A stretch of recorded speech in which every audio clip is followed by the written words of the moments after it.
జరిగిన తర్వాత ఇవి జరిగిన తర్వాత అంటే అంతకు ముందు ఏం జరిగింది మనకు తెలుసు. అబ్రాము సొదొమ గొమొర్రాలో చెరపట్టబడిన లోతు కుటుంబాన్ని ఏ విధంగా విడిపించడానికి నలుగురు రాజులతో యుద్ధం చేసి అతని ఆస్తిని తిరిగి తీసుకొచ్చాడో మనకి తెలుసు. సో అబ్రాము ఇప్పుడిప్పుడే కనానులో నివసిస్తున్నాడు.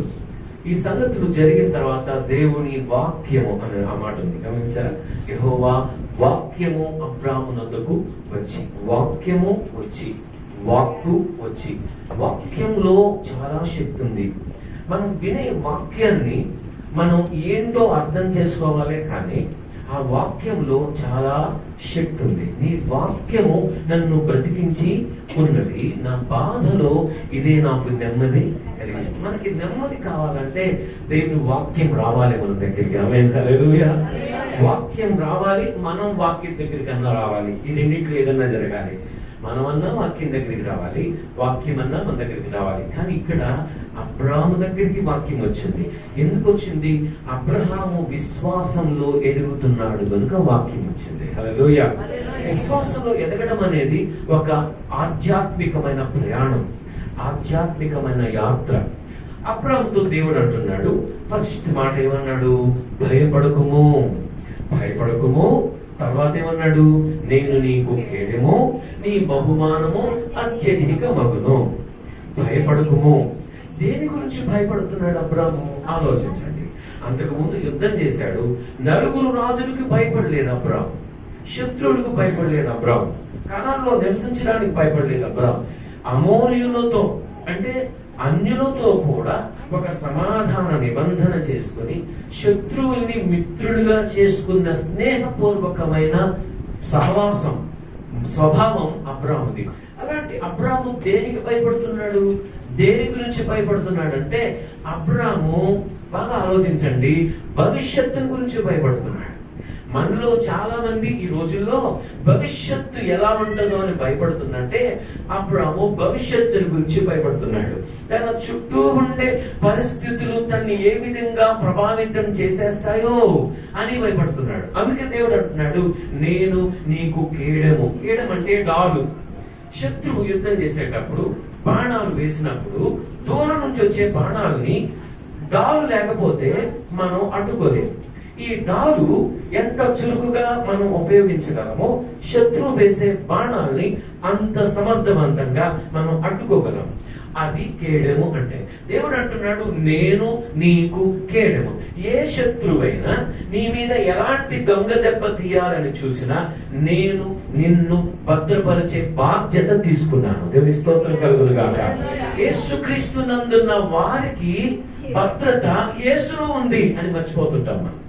రక్షణ యేసులో ఉంది, కాపుదల యేసులో ఉంది. అందుకే 91వ కీర్తన మనకు బాగా తెలిసిన కీర్తన, మహోన్నతుని చాటున నివసించువాడే సర్వశక్తుని నీడును. సో దేవుని కాపుదలను కూర్చిన కీర్తన అది. సో అబ్రాహాముతో అంటున్నాడు దేవుడు, నీ బహుమానము అత్యధికమవుతుంది. మామూలుగా దేవుడు బహుమానం ఇవ్వడమే గొప్ప, కానీ అత్యధికంగా ఇస్తానంటున్నాడు బహుమానాన్ని. ఇది చాలా సంతోషించదగిన వాగ్దానం, చాలా దుఃఖాన్ని తీసివేసే, ఆదరించే దేవుని వాక్యం. అయితే అబ్రాహాము ప్రత్యుత్తరం ఏముందో చూడండి. అబ్రాహాము ఏమంటున్నాడంటే ఆ దేవునితో తిరిగి మాట్లాడే క్రమంలో మొట్టమొదటి ఏమంటున్నాడు? ఒకసారి చదవండి. ప్రభువైన యెహోవా నాకేమి ఇచ్చినా. చాలా నిరాశతో కూడిన మాట ఇది, నిరుత్సాహంతో కూడిన మాట.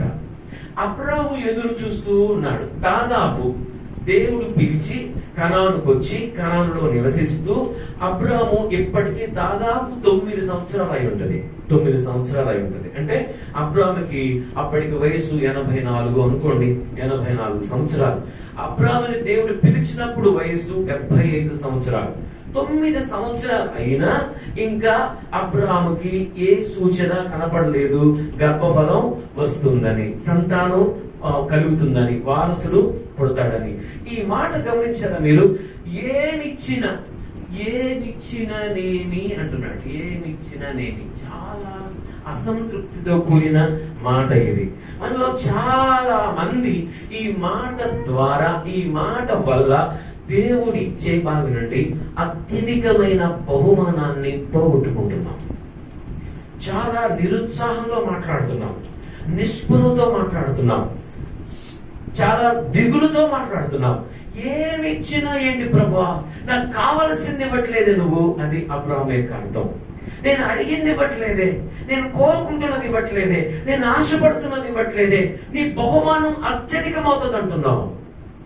దేవుని వాక్యాన్ని మనం అర్థం చేసుకోవాలే తప్ప దేవుడు ఎప్పుడైనా మనం అడిగిన దానికంటే, అడుగు వాటన్నిటికంటే అత్యధికముగా చేస్తాడు. ఆమేన్, హల్లెలూయా. కానీ మనమే నమ్మం. నిరాశ ఏం చేస్తుందంటే, నిస్పృహ, నిరుత్సాహం ఏం చేస్తుందంటే, దేవుని వాక్యం వింటున్నా, ఈ మాట బాగా వినండి, దేవుని మాట వాక్యం వింటున్నా, అర్థమవుతున్నా, మన స్పందన సరిగా ఉండనివ్వదు. అర్థమైందా? మన ప్రత్యుత్తరం సరిగా ఉండదు. అందుకే వాక్యం చెప్పిన తర్వాత ప్రార్థన చేస్తాం, స్పందించే ప్రార్థన అది. మనం సరిగా వాక్యం వినకపోయినా, వాక్యం మన హృదయంలోకి వెళ్ళకపోయినా, వాక్యాన్ని గురించిన మన స్పందన బాగుండదు. ఆ స్పందన బాగుండాలంటే వాక్యంతో పాటు, వాక్య ప్రత్యక్షతతో పాటు పరిశుద్ధాత్మ దేవుని కార్యం మనలో జరగాలి. హల్లెలూయా, స్తోత్రం. అబ్రాహాము ప్రత్యుత్తరంలో నాకు ఆ మాట దగ్గర చాలాసేపు ఆగిపోయాను. నేను ఇంత విశ్వాసంలో నడుస్తున్న అబ్రాహాము ఈ మాట అంటున్నాడు, ఏమిస్తే ఏంటి ప్రభువా, నాకు ఏమిస్తే ఏంటి, బహుమానాలు ఎందుకు? ఆ మాటకు అర్థం, నాకు బహుమానాలు ఎందుకు, వెండి బంగారాలు ఎందుకు, పశువులు ఎందుకు, గుడారాలు ఎందుకు, ఈ కళాన్ని ఎందుకు, ఈ స్థలం ఎందుకు? నేను అడిగింది, కోరుకుంటున్నది, ఆశపడుతున్నది, ఎదురు చూస్తున్నది ఒక వారసునివ్వమని. నీ బహుమానం అత్యధికమవుతుంది అనే మాటలో దేవుని ఉద్దేశం ఏంటంటే గర్భఫలమే. దేవునికి స్తోత్రం, హల్లెలూయా. అబ్రాహాముకి అది అర్థం కాల. మనకి ఏం చూస్తామంటే, దేవుడు సూటిగా చెప్పాలని, స్పష్టంగా చెప్పాలి. ఉద్యోగానికి వెళ్తున్నాం, మనకి స్పష్టంగా ఏం చెప్పాలి, దేవుడు వస్తాదో రాదో చెప్పాలి. ఇంకా అది కూడా అంత అంత క్లారిటీ లేని జవాబు వద్దు, వస్తాదనే చెప్పాలి. మన మన మన యొక్క ఉద్దేశం కదా. ఏదైనా పనికి వెళ్తున్నాం అనుకోండి, లేదు అనే మాట ఒప్పుకుంటాం మనం ఎప్పుడైనా? కాదు అనే మాట అంగీకరిస్తామా? నో, వస్తుందని చెప్పు ప్రభా, ఏదో ఒక విధంగా చేసే ప్రభా, డబ్బులన్నా పెట్టుకుంటాను ప్రభా అంటాం మనం. అలాగే అబ్రాహాము ఏం చేస్తున్నాడంటే, నాకు ఏమిచ్చినా సరే సంతానం లేకుండా పోతుందని రెండవ దిగులు బయట పెట్టాడు, రెండవ చింత బయట పెట్టాడు. నా ఆస్తికి, నా ఇంట్లో ఉండే పెద్ద దాసుడు దమస్కు ఎలియాజరే ఆస్తికర్త అవ్వబోతున్నాడు.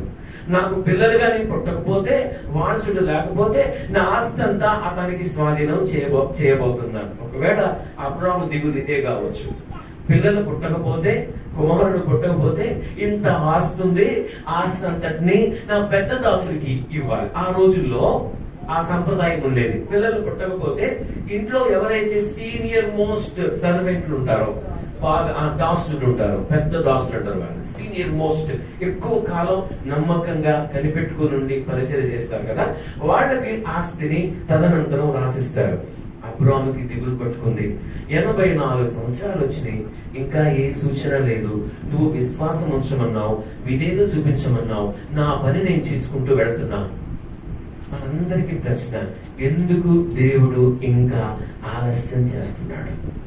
ఎందుకు దేవుడు ఇంకా ఆలస్యం చేస్తున్నాడు? 16వ అధ్యాయానికి వచ్చిన తర్వాత దీనికి జవాబు వస్తుంది, అప్పటిదాకా రాదు. అందుకే 15వ అధ్యాయం దాకా ఈ రోజు చదివి ఆగిపోయాం అనుకోండి, మన ప్రశ్నకి జవాబు రాదు. ఎప్పుడైనా వాక్యంలో కంటిన్యూటీ ఉంటేనే జవాబులు వస్తాయి. అక్కడతో ఆగిపోయి తెగమగ పడిపోయి గందరగోళ పడిపోయామంటే మనకి జవాబు రాదు. ఎప్పుడైనా వాక్యానికి జవాబు వాక్యంలోనే ఇస్తాడు దేవుడు. హల్లెలూయా, హల్లెలూయా. సో దేవుడు తర్వాత ఏం చెప్తున్నాడు?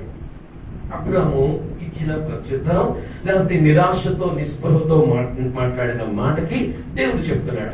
ఆ మాట ఒకసారి చదవగలరా? ఏం చెప్తున్నాడు దేవుడు? ఏం చెప్తున్నాడు అబ్రాహాము? 5వ వచనం, 4వ వచనం.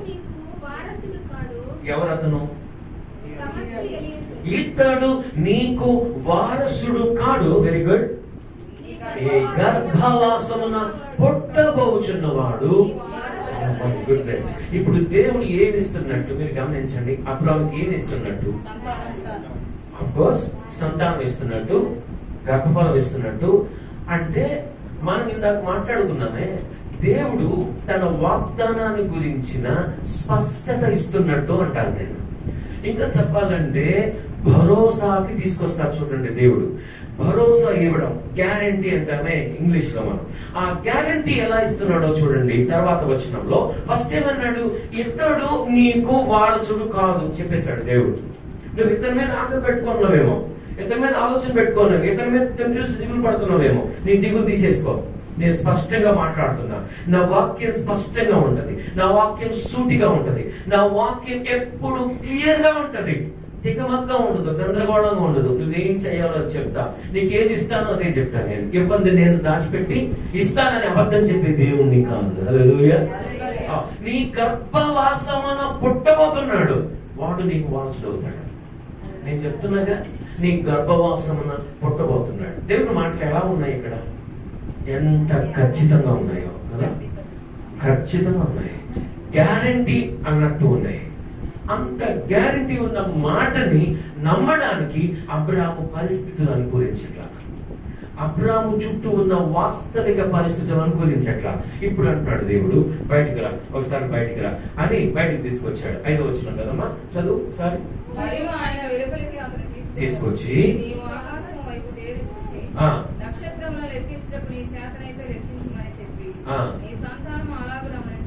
ఎవరలా అవుతారు? ఎవరలాగా అవుతారట? ఆకాశ నక్షత్రాల వలె ఎవరవుతారంట? అబ్రహాము యొక్క సంతానం. ఇంకా వారసుడే లేడు. దేవుడు సంతానం గురించి చెప్తున్నాడు. ఇంకా వారసుడే లేడు, వారసుడు పుడతాడనే సూచన కూడా లేదు. ఇంకా జస్ట్ వాగ్దానం, కేవలం వాగ్దానం. నమ్మాల్సింది కేవలం వాగ్దానం అంతే. నమ్మాల్సింది కేవలం దేవుణ్ణి. ఆయన చూసుకుంటాడంట. హల్లెలూయా. కేవలం నమ్ము, నమ్ముట నీ వలనైతే నమ్మువానికి సమస్తము. అదే దేవుని వాక్యం. తరాలు మారిన వాక్యం మారదు, వాక్యంలో ఉండే అర్థం మారదు, వాక్యంలో ఉండే శక్తి తగ్గిపోదు. సో దేవుడు అంటున్నాడు, ఆకాశ నక్షత్రాలను లెక్క పెట్టి చూడు, చేతనైతే లెక్కించు. అప్పుడు ఏమని ఉంటాడు? నా వల్ల కాదు ప్రభా, నేను లెక్క పెట్టలేను. అలా చేస్తాను నీ సంతానాన్ని. హల్లెలూయా.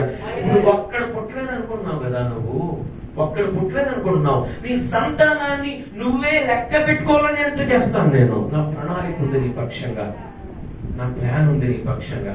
నేను ఒక గొప్ప ఉద్దేశం కలిగి ఉన్నాను. కొంచెం ఓర్చుకో, కొంచెం విశ్వాసాన్ని నిలబెట్టుకో, ఇంకా కొంచెం ఓపిక పట్టు. దుఃఖపడద్దు, దిగులు పడద్దు, విసిగిపోవద్దు, నిరాశ పడద్దు, నిరుత్సాహపడద్దు. కొంచెం ఓపిక పట్టు, కొంచెం ఓర్చుకో. నేను ఇస్తానంటున్నానుగా. దేవుడు ఇచ్చే భరోసా ఎలా ఉంటదంటే రుజువుతో ఉంటది. రుజువు చూపించాడు, చూసారు ఎలా ఉంది? బయట ధృవీకరణ, కన్ఫర్మేషన్ అన్నమాట. ఆకాశంలో నక్షత్రాలు లెక్క పెట్టగలవేమో, కానీ నీ సంతానం నువ్వు లెక్క పెట్టలేవు. అంత చేస్తాను నేను. ఇప్పుడు నువ్వు బిడ్డలు లేడని అనుకుంటున్నావు, కానీ నీ బిడ్డని కాదు నేను చూసేది, నీ సంతానాన్ని నేను చూస్తున్నా. దేవునికి స్తోత్రం. హల్లెలూయా. దేవుడు చూడగలిగింది మనం చూడలేము, అందుకే విశ్వాసమే చూడగలుగుతుంది. హెబ్రీ పత్రిక 11వ అధ్యాయం 1వ వచనం. నేను చూడకుండా చెప్పగలిగి ఉంటాను అనుకుంటున్నాను నేను. విశ్వాసం అన్నది నిరీక్షింపబడు వాటి యొక్క నిజ స్వరూపమును, అదృశ్యమైనవి ఉన్నవనుటకు. అందులో ఆ జాబితాలో వస్తాడు. ఇప్పుడు మనం ధ్యానం చేస్తున్న అబ్రహాము విశ్వాసుల జాబితా. అది ఏ ఆధారం లేనప్పుడు నమ్మిన విశ్వాసులు వాళ్ళు.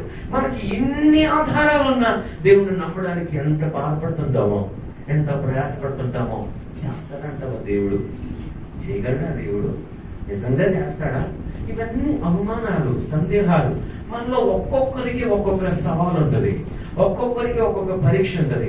ఆ పరీక్ష మనకు వాస్తవికంగా కనబడుతున్నా దేవుని వాగ్దానం మీద విశ్వాసం లేకుండా చేసే పరిస్థితికి తీసుకెళ్తా ఉంటాయి మనల్ని. అందుకే మనం వాక్యం మీద విశ్వాసాన్ని నిలబెట్టుకోలేకపోతుంటాం. సో దేవుడు అబ్రాహాము సంతతిని గురించిన ప్రవచనం కిందిస్తున్నాడు చూడండి. ఆ తర్వాత అబ్రాహాము ఒక డౌట్ అడిగాడు, ఒక సందేహం అడిగాడు. ఏమడిగాడంటే, అయ్యా నువ్వు ఈ దేశాన్ని నీ సంతానానికి ఇస్తాను అని చెప్పాడు దేవుడు కదా. అప్పుడు అబ్రాహాం అడుగుతున్నాడు, అయ్యా నువ్వు ఈ దేశాన్ని నా సంతానానికి ఇస్తావు అని నేను ఎట్లా తెలుసుకోగలను? ఇస్తావని నేను ఎలా నమ్మగలను? ఈ దేశం ఈ దేశం ఈ దేశం అంటున్నావు.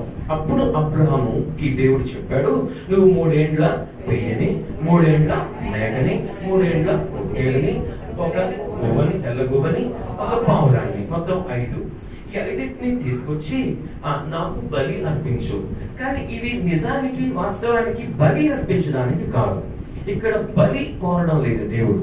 ఈ ప్రాసెస్ ఎందుకంటే, ఈ సాంప్రదాయం ఎందుకంటే, పూర్వపు దినాల్లో 2 వ్యక్తుల మధ్య, బాగా వినండి, 2 వ్యక్తుల మధ్య ఒక నిబంధన జరగాలంటే, ఒక ఒప్పందం జరగాలంటే వాడు ఏం చేసేవాళ్ళంటే, ఇలాంటి పశువుల్ని, అంటే నిర్దోషమైన పశువుల్ని తీసుకొచ్చి సగానికి ఖండిస్తారు, మధ్యలోకి ఖండిస్తారు.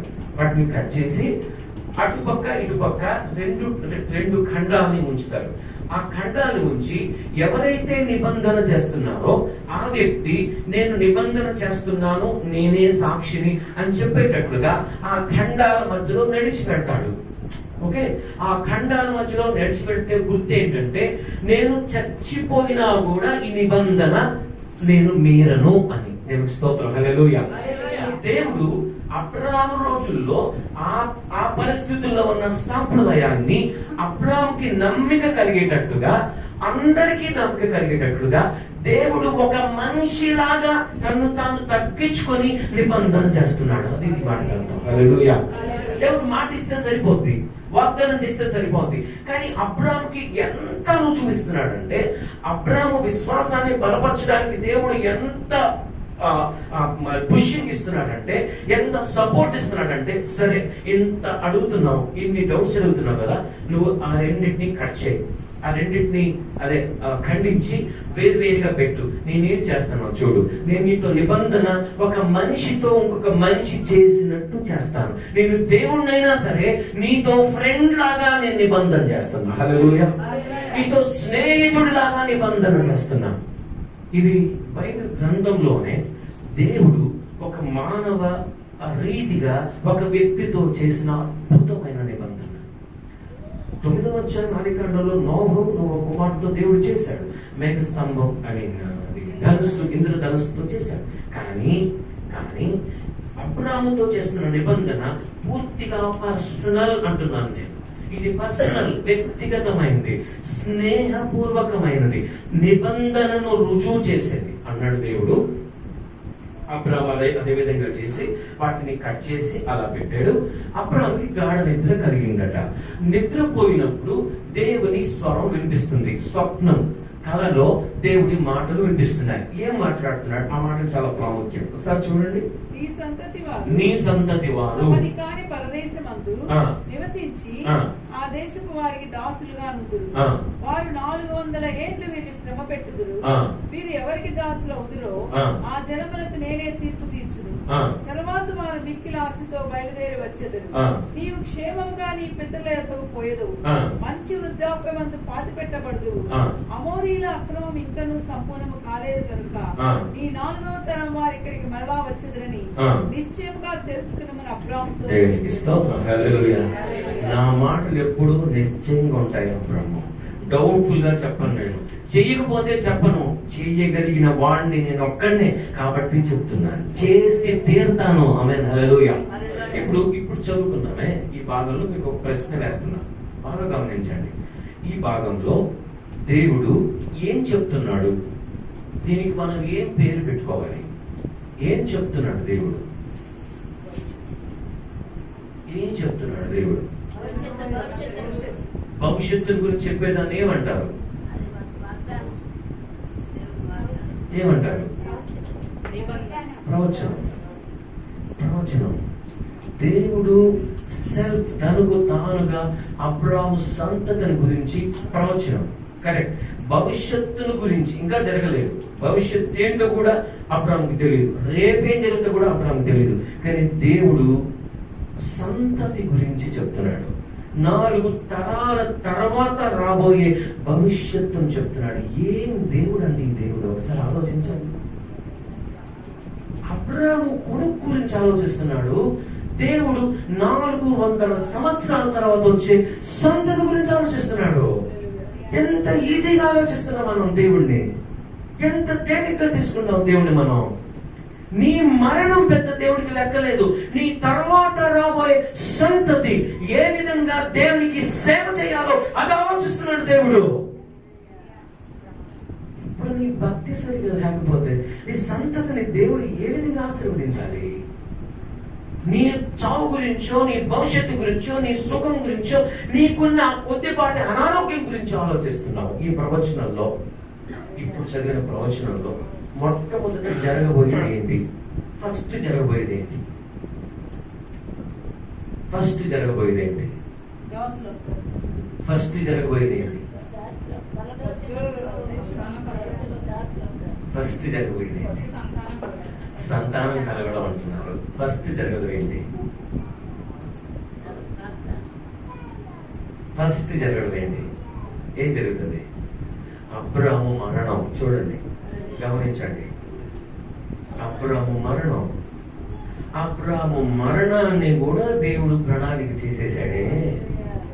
ఎప్పుడు చనిపోతాడో, ఎలా చనిపోతాడో, ఎక్కడ చనిపోతాడో, ఏం దేవుడండి అనిపించట్లేదా మీకు? నువ్వు ఎప్పుడు చనిపోతావో, ఎక్కడ చనిపోవాలో, ఎలా చనిపోవాలో, ఎలా మహిమకరంగా ఆయన తన దగ్గరికి తీసుకోవాలో తెలుసు.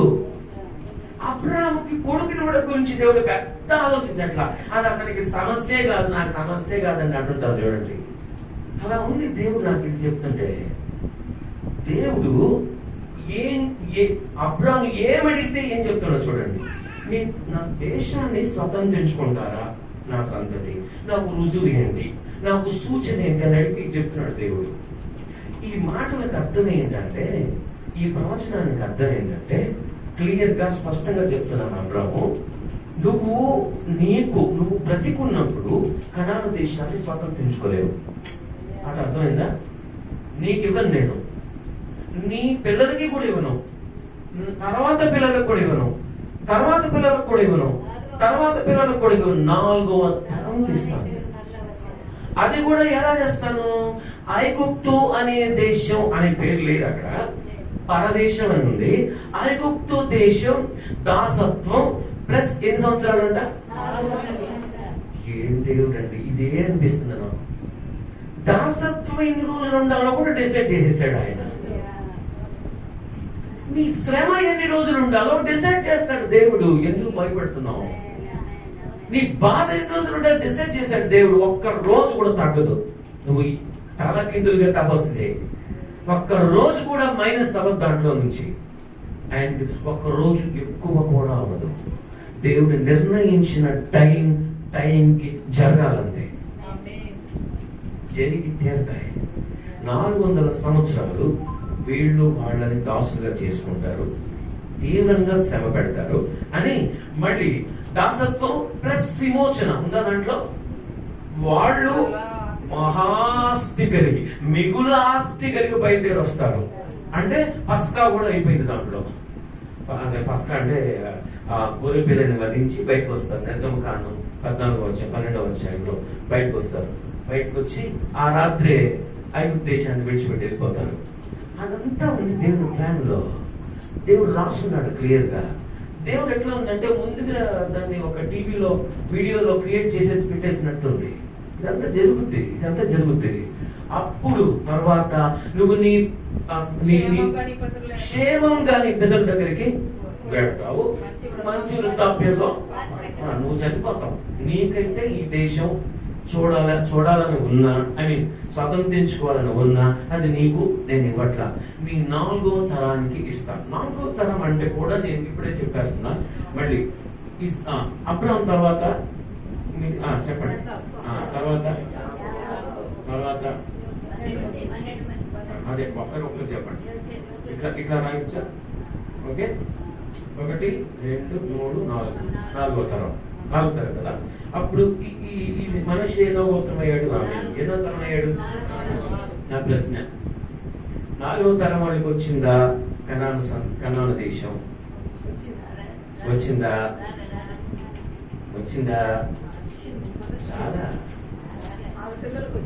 రాలా. 4వ తరంలోకి రాలా. సో దేవుని ఉద్దేశం ఏంటంటే ఇక్కడి నుంచి లెక్కేశాడు దేవుడు. అబ్రాహాము కూడా లెక్కేలా.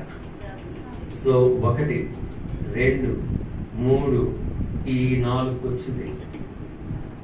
లెక్కేయండి ఇంటికెళ్ళి ఏ సంతతికి వచ్చిందో. కావాలంటే యెహోషువ గ్రంథం 7వ అధ్యాయం చూడండి. అక్కడ జరహు ముని మనమడును, జబ్ది మనమడును,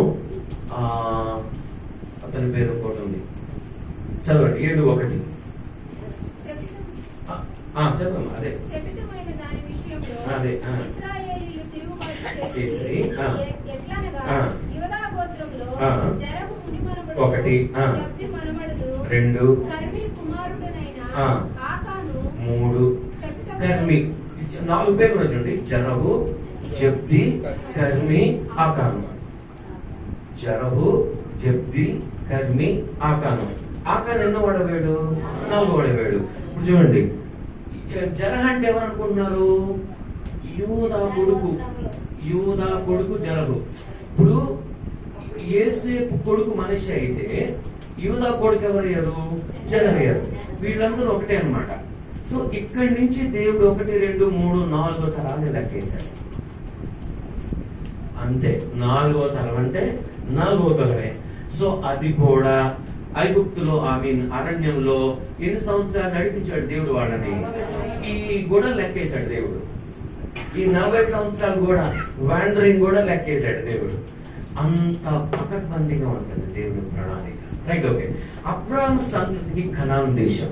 పోయిన వారం బెన్ని ఒక ప్రశ్న అడిగాడు నన్ను. ఆ ప్రశ్నకి ఈరోజు జవాబు చెప్పబోతున్నాను. ఎందుకు దేవుడు కనాను దేశాన్నే ఇశ్రాయేలు వారికి స్వాతంత్ర్యంగా ఇస్తానన్నాడు, లేక స్వాధీనం చేస్తాను?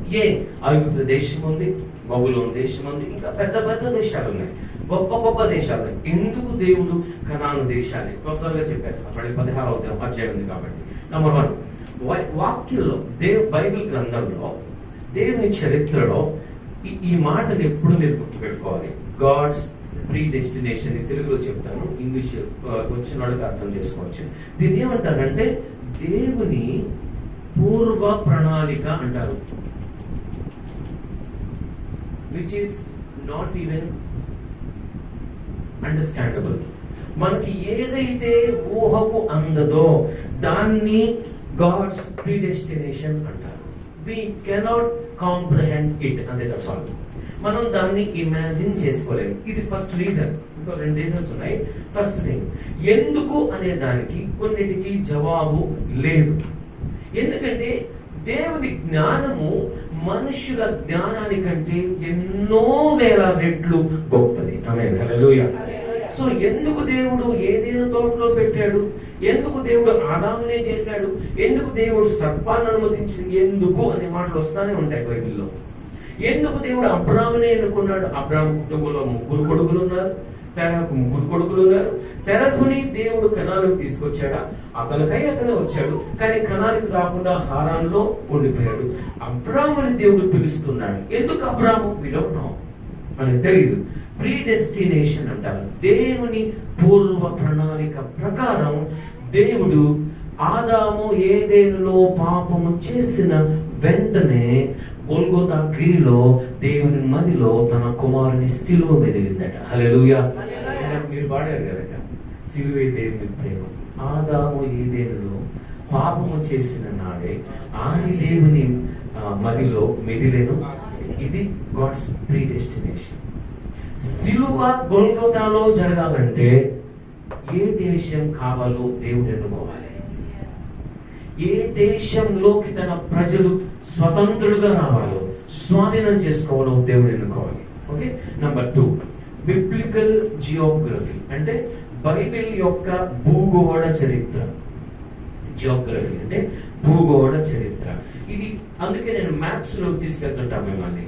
మ్యాప్స్ లో చూస్తే ఇక్కడ ఊరికే ఎట్లా వేస్తాను, ఇది మెడిటరేనియన్ సీ అంటుంది, మధ్యధరా సముద్రం. ఇక్కడ ఇజ్రాయిల్ కంట్రీ, ఇది ఇజ్రాయిల్ కంట్రీ. దీన్ని మధ్యధరా సముద్రం అనేది కంటారో తెలుసా? దీంట్లోనే ఉంది. ఎక్కడుంది ప్రపంచానికి? ఇది మధ్య అందుకే మెడిటరేనియన్ సీ అంటారు దీన్ని, లేకపోతే మిడ్ సీ అంటారు. అంటే ప్రపంచానికి నడిబొడ్డున ఉంది, దాని తీరాన ఉన్న ఆ దేశమే ఇశ్రాయేల్ దేశం. అందుకే యేసు ప్రభు బెత్లెహేములో ఎందుకు పుట్టాడు అన్నదానికి క్రిస్మస్ లో వర్తమానాలు పెట్టుంటారు. Bethlehem is in the centre of the world. అంటే ప్రపంచానికి నడిబొట్టులో కేంద్రంగా ఉన్న గ్రామము బెత్లెహేము. యేసు ప్రభు సర్వలోకానికి రక్షకుడు అవ్వాలంటే ఆయన కేంద్ర బిందువు అవ్వాలి. హల్లెలూయా. వృత్తానికి వైశాల్యం ఎక్కడి నుంచి కొలుస్తారు? నేను లెక్కల్లో కూడా వెళ్తున్నాను అనుకుంటున్నాను కదా. కేంద్రం నుంచి కొలుస్తారు, ఇక్కడి నుంచి కొలుస్తారు. సో యేసు ప్రభు సర్వలోకానికి దేవుడు అవ్వాలంటే he should be here in the centre of the world. ఆయన ప్రపంచ కేంద్ర బిందులో పుట్టాడు. అండ్ సెకండ్ థింగ్, ప్రపంచ కేంద్ర బిందువైన యెరూషలేము పట్టణంలో ఆయన సిలువ వేయబడ్డాడు. రైట్. ఎందుకు యెరూషలేము, ఎందుకు బెత్లెహేము? ఇదంతా కనాన్ దేశం కాబట్టి. ఇప్పుడు కనాన్ దేశం అంటే ఎవరికి తెలియదు, ఇప్పుడు ఇశ్రాయేల్ దేశం అంటేనే తెలుసు. అప్పుడు కనాన్ దేశం అయింది, దేవుడు స్వాధీనపరిచిన తర్వాత ఇశ్రాయేల్ వారి సొంతమైంది, దాన్ని ఇశ్రాయేల్ దేశం అన్నాం. ఓకే. దీనికి మూడవ రీజన్ కనానీయుల దుష్టత్వం. ఇప్పుడు మనం చదువుకున్న వచనంలో కూడా ఉంది. అమోరీయుల అక్రమము, చాలా క్రూషియల్ పాయింట్ ఇది. అమోరీయుల అక్రమము ఇంకను సంపూర్ణము కాలేదు. What is God telling there? ఏం చెప్తున్నాడు దేవుడు? అమోరీయులు అంటే ఎవరు అది తెలియదు మనకి. కనాను దేశంలో ఆ రోజుల్లో 7 జాతుల వారు ఉండేవారు. కనాను దేశాన్ని స్వాధీనం చేసుకొని అక్కడ నివసించే ప్రజలు 7 జాతుల వాళ్ళు. ఒకసారి ద్వితీయోపదేశకాండం 7వ అధ్యాయం 1వ వచనం. ద్వితీయోపదేశకాండం, దీని ఆన్సర్ ఎక్కడ ఉంది? ద్వితీయోపదేశకాండంలో ఉంది. నీవు స్వాధీనపరచుకొనబోవు దేశంలోనికి ఈ దేవుడైన యెహోవా నిన్ను చేర్చి బహు జనములను అనగా చూడండి, అనగా సంఖ్యకు బలమునకు నిన్ను మించిన హిత్తీయులు 1 గిర్గాషీయులు 2 అమోరీయులు 3 కనానీయులు 4 పెరిజ్జీయులు 5 హివ్వీయులు 6 యెబూసీయులను 7 జనములను అదిగో నీ ఎదుట నుండి వెళ్ళగొడతాను. ఈ 7 జాతుల వారు కనానులో నివసించేవారు. వీళ్లలో అమోరీయుల జాతి కూడా ఉంది. మనం 10వ అధ్యాయం ఆదికాండంలో చదువుకున్నట్టు కనాను అనే వ్యక్తి సంతతి నుంచి వచ్చిన శాపగ్రస్తమైన సంతతి వీళ్ళందరూ. ఓకే, వాళ్ళ శాపగ్రస్తం, వాళ్ళు నివసించే ఊరు కూడా శాపగ్రస్తం కదా అనుకోవచ్చు మనం. కానీ ఇది ఈ దేశాన్ని గురించి బైబిల్ గ్రంథంలో చాలా మాటలు రాయబడ్డాయి. ఆ దేశం గురించి నేను ఇంకా రెఫరెన్సెస్ చదివించే ముందు ఏం రాశారు తెలుసా? కనాను దేశం గురించి, పాలు తేనెలు ప్రవహించే దేశం 1, 2 వాగ్దాన దేశం, 3 మంచి దేశం, 4 దేవుడు ప్రమాణం చేసిన దేశం, 5 మీరు స్వాధీనపరచుకొనబోవు దేశం, 6 మీకు స్వాస్థ్యముగా దేవుడు ఇవ్వబోవు.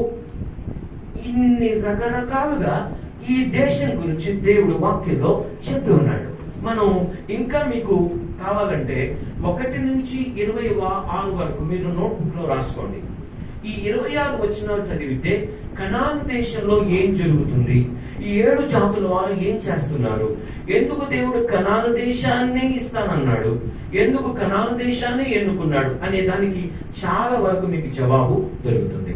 ఇప్పుడు చూడండి, ఆదికాండం 11:31లో ఫస్ట్ టైం కనాను పేరు కనపడుతుంది, దేశం పేరు.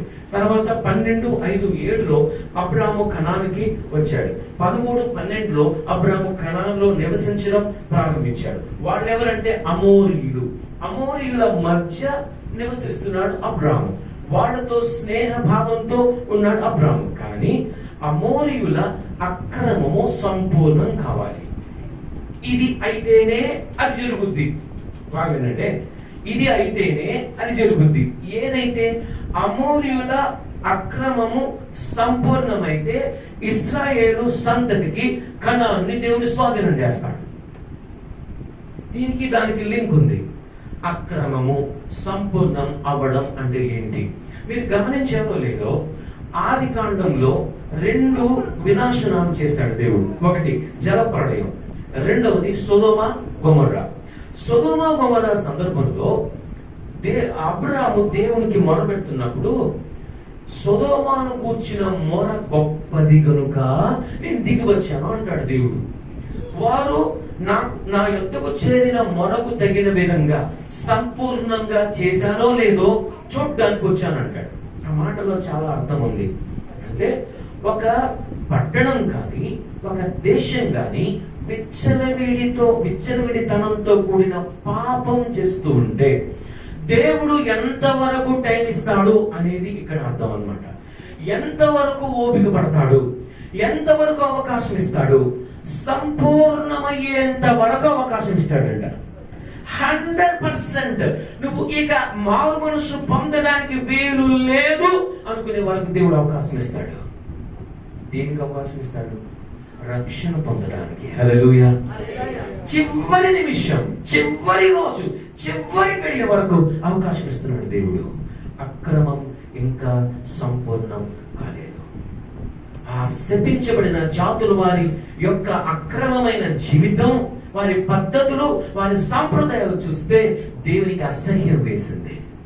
ఇంత మంచి దేశం, ఇన్ని వనరులు ఉండే దేశం, ఇంత చక్కటి పచ్చడి దేశం, కానీ ఉండే ప్రజలు ఎలాంటి వాళ్ళు? భయంకరమైన దుర్మార్గులు, దుష్టత్వాన్ని జరిగిస్తున్న వాళ్ళు. దుష్టత్వాన్ని చూచి దేవుడు ఆనందించేవాడు కాదు. దుష్టత్వాన్ని ఆయన మార్చాలని ఎంతగానో ప్రయత్నిస్తాడు. అందుకే యేసుక్రీస్తు ప్రభుని లోకానికి పంపాడు. ఆయన ద్వారా పాపం నుంచి విమోచన ఉచితంగా, క్షమాపణ ఉచితంగా ఇచ్చాడు. నమ్మిన వాడు రక్షణ పొందుతాడు, నమ్మని వారికి ఏంటది? శిక్ష. వీళ్ళు నమ్ముతారేమో అని దేవుడు చూస్తూ వచ్చాడు. లేవికాండం 18:24-25 చదివితే ఎందుకు దేవుడు అనే మాట చూసుకొని ముందుకెళ్ళిపోదాం. లేవికాండం 18:24-25. వీటిలో అపవిత్రత కూడదు. నేను మీ ఎదుట నుండి ఆ. వెళ్ళగొట్టుచున్న జనములు గమనించండి బాగా. వాటన్నిటి వలన అపవిత్రులైరి. ఆ దేశము అపవిత్రత కలది గనుక నేను ఆ. దాని మీద దాని దోష శిక్షను మోపుచున్నాను. My goodness. ఆ దేశమందు కాపురం ఉన్న వారిని వెళ్ళగ్రక్కి వేయుచున్నది. ఆ దేశము దాని యందు కాపురం అన్న వారిని వెళ్ళగక్కి వేసినది. వెకేట్ చేసేస్తున్నాడు దేవుడు వీళ్ళందరినీ. వాళ్ళకి శిక్ష పంపించడం ద్వారా, దాన్ని వెకేట్ చేయించడం ద్వారా ఇశ్రాయేలు ప్రజలకి దాన్ని స్వాధీనం చేయడానికి దేవుడు ఆశపడుతున్నాడు. సో 24-25 వచనంలో మనకు అర్థమవుతుంది ఏంటంటే, వాళ్ళు కొన్నంత భయంకరమైన దుర్మార్గపు అలవాట్లు దేశంలో ఇంకెవరికి, ప్రపంచంలో ఇంకెవరికి లేదు. 18వ అధ్యాయము 1వ వచనం నుంచి గమనిస్తూ వస్తే అసలు చదువుకోలేము కూడా అలా ఉంటాయి వాళ్ళ అలవాట్లు. అసలు చదువుకోలేము అలా ఉంటాయి. లేవికాండం 18వ అధ్యాయం. ఆ అలవాట్లు ఎవరు అనుకుంటున్నారు? కనానీయులవి. దేవుడు చూస్తున్నాడు, సహిస్తున్నాడు, ఓర్చుకుంటున్నాడు. అక్కడ పర్ఫెక్ట్ పీపుల్ ని దేవుడు ప్లేస్ చేయాలనుకుంటున్నాడు, రీప్లేస్ చేయాలనుకుంటున్నాడు. Perfect people of God. ఇంత పాపంతో నిండిన ప్రజల్ని ఒక పాపము నుండి విమోచింపబడిన ప్రజలతో దేవుడు ఆ దేశాన్ని నింపాలనుకుంటున్నాడు. దట్స్ వై దేవుడు కనాను దేశాన్ని, ఈ రెఫరెన్సెస్ అన్ని రాసుకోండి కావాలంటే. ఈ రెఫరెన్సెస్ మీరు చదివితే చాలా క్లారిటీ వస్తుంది ఎందుకు కనాను దేశాన్ని దేవుడు ఎన్నుకున్నాడు. చివరిగా ద్వితీయోపదేశకాండం 12:29 చదివి మనం ముందుకు వెళ్ళిపోదాం. మన 16వ అధ్యాయానికి వెళ్ళిపోదాం. ద్వితీయోపదేశకాండం 12వ అధ్యాయం 29వ వచనం. నీవు వారి దేశమును స్వాధీనపరచుకొనుటకు వెళ్ళుచున్న జనములను ఈ దేవుడైన యెహోవా ఈ ఎదుట నుండి నాశనం చేసిన తరువాత నీవు వారి స్వాస్థ్యమును స్వాధీనపరచుకొని వారి దేశంలో నివసించినప్పుడు వారు నీ ఎదుట నుండి నశింపజేయబడిన తరువాత నీవు వారి వెంట వెళ్ళి సిగ్గుపడి వారి దేవతలను ఆశ్రయింపగోరి ఈ జనములు తమ దేవతలను కొలిచినట్లు నేను చేసినని అనుకోకుండా జాగ్రత్తగా ఉండవలెను. తమ దేవతలకు వారు చేసినట్లు నీవు నీ దేవుడైన యెహోవాను గూర్చి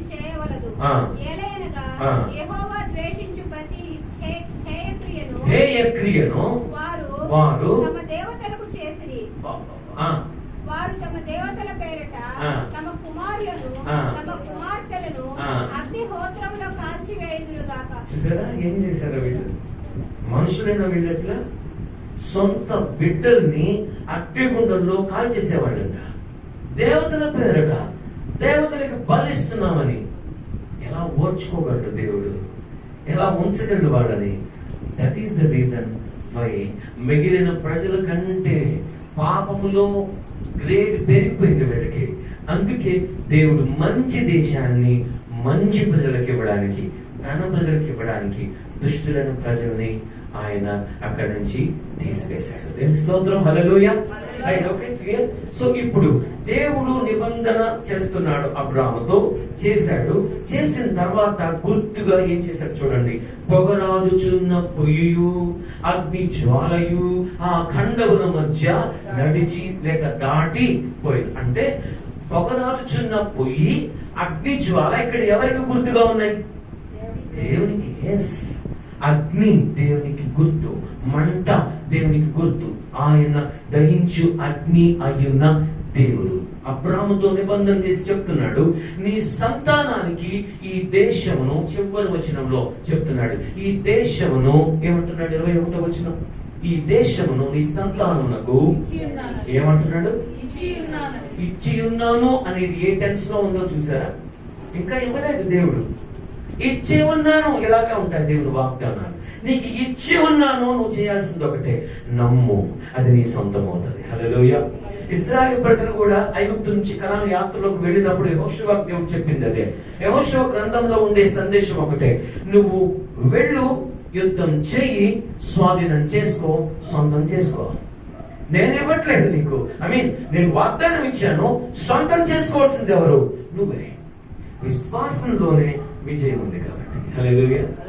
విశ్వాసంతో నీ అనారోగ్యమా, నీ సమస్య, నీ పరీక్ష, నీ సవాల ఏదైనా సరే దేవుని మీద భారం వేసి, దీని మీద దేవుడు నాకు విజయం ఇచ్చి ఉన్నాడు, ఇవ్వబోతున్నాడు కాదు, ఇచ్చి ఉన్నాడు. యేసు నామములో నిన్ను గద్దిస్తున్నానంటే అది వెళ్ళిపోవాల్సిందే. హల్లెలూయా. 16వ అధ్యాయానికి వచ్చేద్దాం. 16వ అధ్యాయంలో మొట్టమొదటి మాట, శారయి అబ్రాముకి పిల్లలు కనలేదు అనుంది. అప్పుడు శారయి కంప్లైనింగ్ స్పిరిట్ తో ఒక మాట అంటుంది, యెహోవా నాకు పిల్లలు లేకుండా చేసేనాడు. చాలా మంది అంటుంటారు ఈ మాట, సార్ దేవుడే నన్ను శోధిస్తున్నట్టున్నాడు సార్ అని. దయచేసి ఎప్పుడు ఆ మాట అనకండి.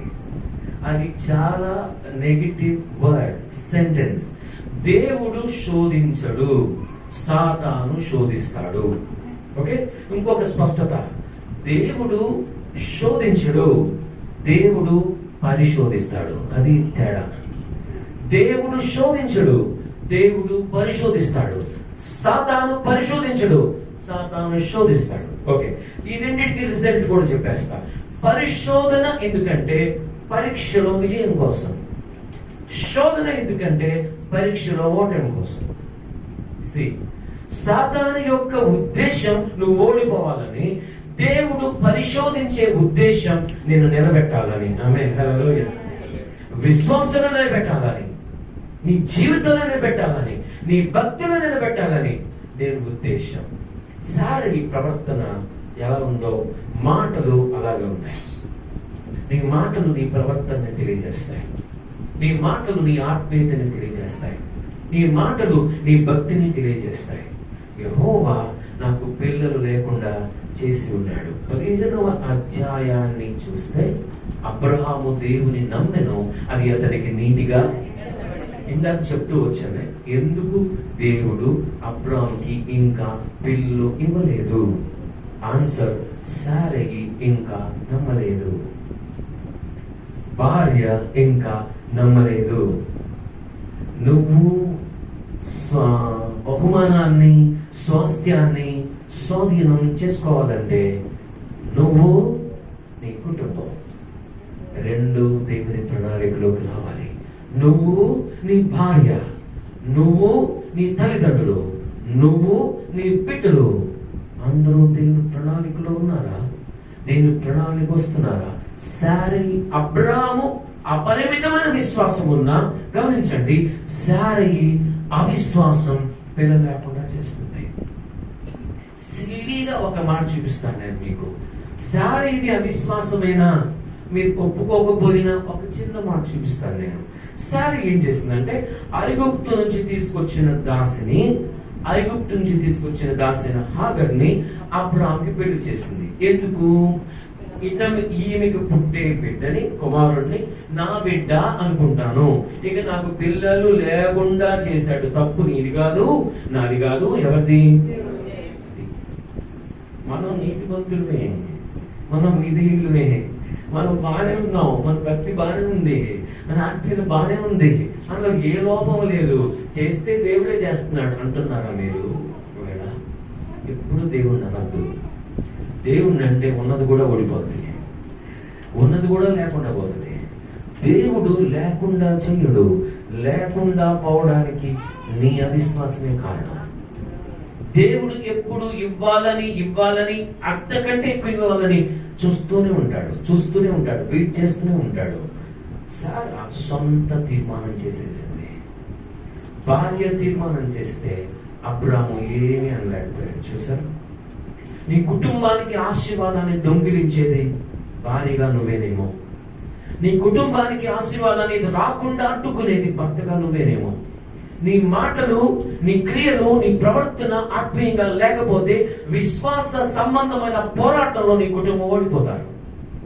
ఆత్మీయంగా రావాల్సిన ఆశీర్వాదాన్ని కోల్పోతారు. అదే జరిగింది అబ్రాహాము జీవితంలో. సరిదిద్దుకోలేని, మరలా కవర్ చేసుకోలేని, కరెక్ట్ చేసుకోలేని తప్పు, పొరపాటు చేసేసింది సారయి. ఇక కవర్ చేసుకోలేదు దాన్ని. ఎందుకంటే ఆదికాండం 12వ అధ్యాయంలో సారయి ఐగుప్తు రాజైన ఫరో చేత చెరపట్టబడినప్పుడు ఫరో కొంతమంది దాసీలను ఇచ్చాడు సారయికి. ఆ దాసీల్లో నుంచి వచ్చిందే హాగరు. పుట్టి పెరిగింది కాదు హాగరు, అబ్రాహాము ఇంట్లో పుట్టి పెరిగింది కాదు, ఐగుప్తు నుంచి తేబడింది. ఐగుప్తుకు వెళ్ళడం తప్పు తప్పు తప్పు అని చెప్పాను నేను ఆ రోజు. ఇప్పుడు చూడండి ఏం తెచ్చుకొని దానికి, ఆ హాగరుకి సంతానం, గర్భఫలం అనేది హాగరు సారయి ద్వారా సాతానుని కట్టపెట్టించాడు. ఎంత నష్టమో తెలుసా? ఒక మాటలో చెప్పేస్తాను. అప్పుడు సారయి హాగర్ని అబ్రాహాముకి పెండ్లి చేయడం ద్వారా పుట్టిన ఇష్మాయిలు సంతానానికి ఇప్పటికీ ఈ రోజుకి ఇశ్రాయేలీయులకి శత్రుత్వంగానే ఉంది. ఎన్ని తరాలండి, ఎన్ని తరాలు శత్రుత్వం ఇది, విరోధం. నువ్వు అనుకుంటున్నావు. అబ్రాహాము ఎవరి మాట విన్నాడంట? సారయి. 15వ అధ్యాయంలో నిబంధన చేసిన దేవుణ్ణి మర్చిపోయారా అబ్రాహాము సారయి? నిబంధన చేసి నేను నీ స్నేహితుణ్ణి ఏమన్నాడు దేవుడు? నీ వారసుడు ఎక్కడ పుడతాడు? ఎంత క్లారిటీ ఉంది. నీ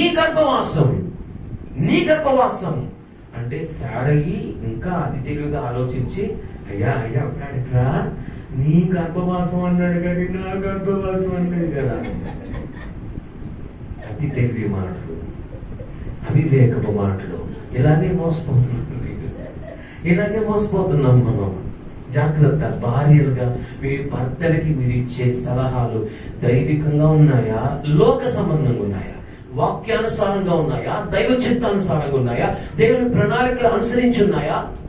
ఒక్క పొరపాటు చేస్తే చాలు జీవితం అంతా తాళగిరుకోవాల్సిన పరిస్థితి వస్తుంది. జీవితం అంతా అలాగే అయిపోయింది సారయికి. సో ఏమంటుంది సారయి? తీసుకెళ్ళు పెళ్లి చేసుకున్నాడు. సారయి మాట విన్నాడు. ఎందుకో తెలుసా? దేవుడి మాట వినలేదా అబ్రాహాము దేవుని నమ్మిన అతనికి నీతిగా ఎంచబడిన ఎంత మంచి సాక్ష్యం 12:15-6లో. అలాంటిది ఒక్క అధ్యాయంలో, ఒక సంవత్సరంలో, మేబీ ఒక సంవత్సరం తేడా, ఇంకా పిల్లల పట్ల వాగ్దానం చాలా ఘనంగా ఉంది, కానీ వాస్తవం చాలా పూర్గా ఉంది. వాగ్దానం చాలా ఘనంగా ఉంది దేవుడి, కానీ నా వాస్తవ పరిస్థితి బాగాలేదు సార్. వాక్యం చెప్తారు మీరు అంటారు మీరు మమ్మల్ని. వాగ్దానం చేస్తున్న దేవుడు మాట తప్పడు. హల్లెలూయా. ఆయనకి వాగ్దానంతో పాటు ఇంకొకటి కావాలి, నీ విశ్వాసం. వాగ్దానంతో పాటు నిర్ణయ కాలం వచ్చే వరకు ఓపిక పట్టాలి. That's all. మనం ఏం చేయలేము.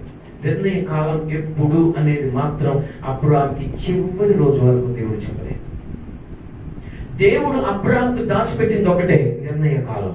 నిర్ణయ కాలం అంటే ఏం లేదు, ఎప్పుడు పుడతాడు ఇస్సాకు అనేది, ఎప్పుడు పుడతాడు, పలానా సంవత్సరం, పలానా రోజు, పలానా తేదీ అనేది కావాలి మనకి.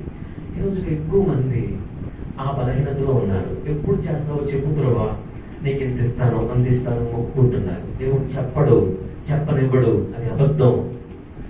అలా చెప్తే నీ విశ్వాసం నీకు పని లేదు. నువ్వు ఆ రోజు కోసం, ఆ వస్తువు కోసం, ఆ ఆశీర్వాదం కోసం ఎదురు చుట్టూలో విశ్వాసం అనేది ఏ మాత్రం పని చేయదు. విశ్వాసం అనేది అదృశ్యమైన వాటిని చూడడమే. హల్లెలూయా. సో హాగర్ నుంచి పెళ్లి చేసింది, తొందరపాటులో పొరపాటు చేసింది, అవిశ్వాసం చూపించింది, గర్భవతి అయింది. హాగరు ఎలా గర్భవతి అయింది? అబ్రాము ద్వారా. నీకు డౌట్ రాలేదా? అబ్రాముకి విశ్వాసం ఉంది, సారేకి అవిశ్వాసం. అబ్రాము 85 సంవత్సరాల వయసులో హాగర్కి గర్భం వచ్చినప్పుడు సారేకి ఎందుకు రాలేదు? లోపం ఎవరిది? ఎప్పుడైనా ఆలోచించారా? విశ్వాసం అబ్రహాము యొక్క మృతతుల్యమైన గర్భాన్ని జీవింపజేసింది. హల్లెలూయా. అవిశ్వాసం శారీలో రావలసిన జీవాన్ని చంపేసింది. That is the difference. ముసలివాడు 85 సంవత్సరాల ప్రాయంలో ఉన్న అబ్రాము ద్వారా హాగరికి గర్భం వచ్చినప్పుడు సారేకి ఎందుకు రాలా? నీకెందుకు రాదు? మనలోనే ఉంది అడ్డుపడ్డ అవిశ్వాసం, అవిధేయత, సొంత తీర్మానం, సొంత నిర్ణయం, సొంత ఆలోచన, సొంత ప్రయత్నం పోయింది. ఎప్పుడో దేవుని వాగ్దానం. గర్భవతి అయింది హాగరు. సారైని చిన్న చూపు చూడడం మొదలుపెట్టింది. కారణం ఏంటంటే ఐగుప్తు స్వభావం ఐగుప్తులోంచి రాకుండా పోదు. ఐగుప్తులో పుట్టి పెరిగింది హాగరు, అదే స్వభావం కంటిన్యూ అవుతుంది. సారై ఏమంటుందో చూడండి. ఇప్పుడు హాగర్ని తిట్టిందా సారై? హాగర్ని తిట్టిందా? ఎన్నో వచ్చిన ఒకసారి చూడండి. 6వ వచనం, 7వ వచనం, 8 వచ్చిన. అదేనో వచ్చిన.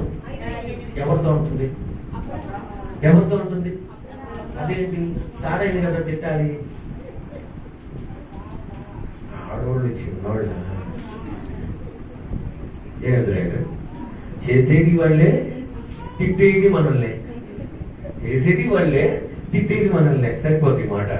ఇప్పుడు చూడండి ఎంత కఠినంగా ఉన్న ఉసురు నీకు. అయ్యి బాబోయ్, విశ్వాసులు ఈ మాట మాట్లాడేది, విశ్వాసురాలైన తల్లి ఈ మాట మాట్లాడేది ఎవరిని మాట్లాడుతుంది? అయ్యో బాబోయ్, అబ్రాహాము దేవునితో ఫ్రెండ్ అయితే నాకైతే నా ఉసురు నీ తగులుదేవు అనుకుంటున్నావు అంటుంది.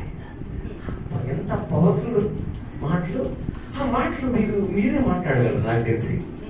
ఉసురు అంటే అంత కోపం, అంత కచ్చి, అంత మనసులో పెట్టుకోలేని, దాచుకోలేనంత కోపం ఎవరి మీద? కారణం ఏంటో తెలుసా? అబ్రాహాము చూడండి. అందుకని ఆడవాళ్ళు ఎక్కువ మాట్లాడుతుంటారు. ఉసురు దాకా వచ్చిందంటే అబ్రాహాము దీనుడు పాపం, ఏం మాట్లాడు, తల తెచ్చుకొని ఉంటాడు. ఎప్పుడైనా ఆడవాళ్ళకి భర్త తక్కువ మాట్లాడితే చాలా ఎక్కువ మాట్లాడాలనిపిస్తుంది కదా. నా ఉసురు నీకు తగులును. తర్వాత ఇంకా చదవండి, చూద్దాం. నేనే నా దాసిని నీ కబుడికి ఇచ్చిన తర్వాత తాను గర్భవతి అయితేనని తెలుసుకున్నప్పుడు నేను దాని దృష్టికి నీచమైన దాన్ని అయితే సరే, నీకు యెహోవా న్యాయం తీర్చు. ఎవరికంట? ఏంది నీ మాటలు?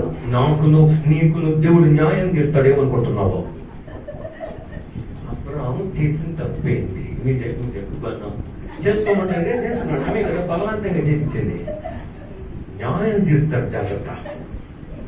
నా పేరు తిప్పించి పెట్టానంటుంది కదా, నా పేరు తిప్పించి పెట్టి నేనేంటో చూపిస్తాను. మీరే చెప్పండి, ఎందుకు ఇలా మాట్లాడుతుంది సారీ? కారణం ఏంటో చెప్పగలరా? అవిశ్వాసమా? హాగరు వల్ల ఇచ్చినందుకు తప్పుని కప్పుపించుకోవడం. సూపర్గా ఉన్నాయి మీ స్టడీ. ఇంకా విజయమా? సత్తాను? సొంత ఆలోచన. నేను చెప్పినా నవ్వుకుంటారు మీరు. ఎవరు వేపుళ్ళు? హాగరికి గర్భం వచ్చిందనా?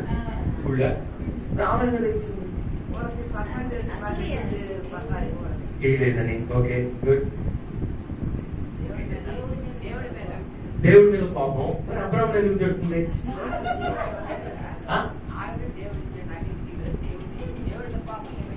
అసలు దేవుడి మీద కోపం ఏమేమి చూపిస్తుంది? దేవుడి నుంచి తెలియదు కాబట్టి చెప్తాను, నవ్వుకోండి.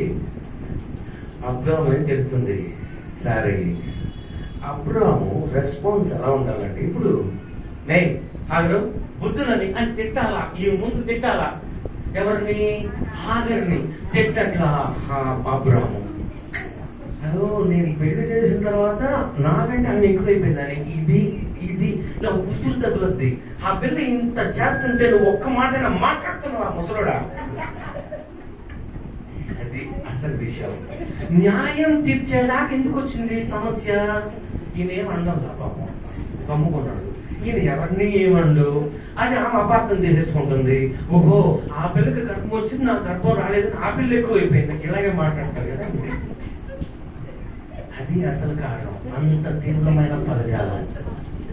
అబ్రాహం ఏం రిప్లై ఇచ్చినట్టే లేదు. కానీ ఏం చేసిందో హాగరు పారిపోయింది. ఇంటి దగ్గర నుంచి పారిపోయింది. అక్కడ దేవుని దూత రెడీగా ఉన్నాడు. హాగర్ని పిలిచాడు. హాగరు నీకేం వచ్చినది? నువ్వు ఎక్కడి నుంచి వస్తున్నావు, ఎక్కడికి వెళ్తున్నావు? ఎంత బాగుంది ప్రశ్న. నీకేం వచ్చింది, ఎక్కడి నుంచి వస్తున్నావు, ఎక్కడికి వెళ్తున్నావు? హాగరు ఏం చెప్పింది? నా యజమానురాలైన శారయి నుంచి పారిపోతున్నా. అబ్రాము మాట వినియోగించలేదు చూడండి. సో శిక్ష ఎవరికంటే సారైకే. కంప్లైంట్ చేసింది సారయ్య మీదే. అబ్రాహం తరిమేశాడని చెప్పలా, అబ్రాహం బాధ పెట్టాడని చెప్పలా. ఖచ్చితంగా దేవుడు ఎవరి క్రియలకు ప్రతిఫలం వహిస్తాడు. హల్లెలూయా. సో హాగరు వెళ్ళిపోతుంటే చూడాల్సిన పని దేవునికి లేదు. హాగరు ఐగుప్తురాలు, అన్యురాలు. బట్ ఎందుకు కనికర పడ్డాడో మీరు ఎవరైనా ఆలోచించారా? దేవుడు ఎస్ వండర్ఫుల్. అబ్రామును బట్టి హాగరు మీద దేవుడు కనికర పడ్డాడు, నాట్ సారైని బట్టి. ఆమేన్ హల్లెలూయా. నిన్ను బట్టి నీ శత్రువులను కూడా కనికరిస్తాడు దేవుడు. నీ ప్రణాళికలో లేని వాడిని కూడా దేవుడు కృప చూపించి నడిపిస్తాడు. అంటున్నాడు, నీ గర్భంలో నువ్వు గర్భవతివి, నేను నీకు బిడ్డనిస్తాను. నాకు పక్షపాతం లేదు హాగరు. నువ్వు ఐగుప్తీయురాలు అని, అబ్రాము యూదుడని, లేకపోతే యూద సంతానికి పితరుడని నాకు పక్షపాతం లేదు. నీ సంతానాన్ని బహుగా ఆశీర్వదిస్తాను. హల్లెలూయా. దేవునికి అన్యులని తేడా లేదండి. దేవుడికి ఎవరైనా తేడా లేదు. ఎవరినైనా సరే ఆయన మనస్ఫూర్తిగా ఆశీర్వదించే దేవుడు. హల్లెలూయా. ఇచ్చాడు ఒక ఆదేశం, ఇచ్చాడు ఒక ఆజ్ఞ. నువ్వు చేయాల్సింది ఒకటే, నేను ఆశీర్వదిస్తానని మాటిస్తున్నా. నువ్వు మళ్ళీ తిరిగి వెళ్ళి నీ యజమానురాలి చేతి క్రింద. What a test! ఎంత భయంకరమైన పరీక్ష హాగరుకి. నువ్వు ఎక్కడి నుంచి అసహ్యించబడి, ద్వేషించబడి పారిపోతున్నావో, ఎవరంటే నీకు ఇష్టం లేదో, ఎవరంటే నీకు ద్వేషమో, ఎవరి దగ్గర నువ్వు ఉండలేకపోతున్నావో, గో బ్యాక్. వెళ్ళు, అణిగి ఉండు. దేవుడు చెప్పే ఈ మాట ఎప్పుడైనా ఆలోచించారా?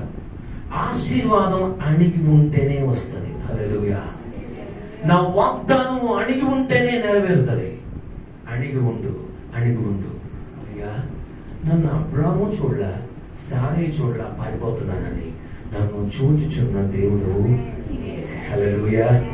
నువ్వు ఎక్కడున్నావో, ఏ పరిస్థితిలో ఉన్నావో, ఏ బాధలో ఉన్నావో, ఏ కన్నీటిలో ఉన్నావో, ఏ దుఃఖంతో నలిగిపోతూ వేసారిపోతున్నావో, నిన్ను చూస్తున్న దేవుడు. ఎవ్వరూ నిన్ను చూడటంలా, ఎవ్వరూ పట్టించుకోవట్లా, ఎవ్వరూ నిన్ను నీకేం కావాలో అడగట్లా. దేవుడు నిన్ను చూస్తున్నాడు. ఎడారిలో అయినా సరే నువ్వు తిరిగి వెనక్కి వెళ్ళు. నువ్వేం చేయాలో చెప్తున్నా, చేస్తే నిన్ను ఆశీర్వదిస్తా. హాగరు వెనక్కి వెళ్ళిందా, ముందుకెళ్ళిందా? హాగరు అణిగి ఉండడానికి ఇష్టపడింది. వా, ఎంత గొప్ప పాఠం. నువ్వు నేర్చుకుంటావా? మనం నేర్చుకుందామా? అణిగి ఉంటే, అణిగి ఉండడం అని దేవుడి ఆదేశం. అణిగి ఉంటావా? దేవుడు తగిన సమయమందు మనలను హెచ్చించినట్లు ఆయన బలిష్టమైన చేతి క్రింద దీన మనస్కులై ఉంటాం. దేవుడి మాటని దీవించుకున్నాక దాని నుంచి కళ్ళు మూసుకొని ప్రార్థన చేసుకుంటాం.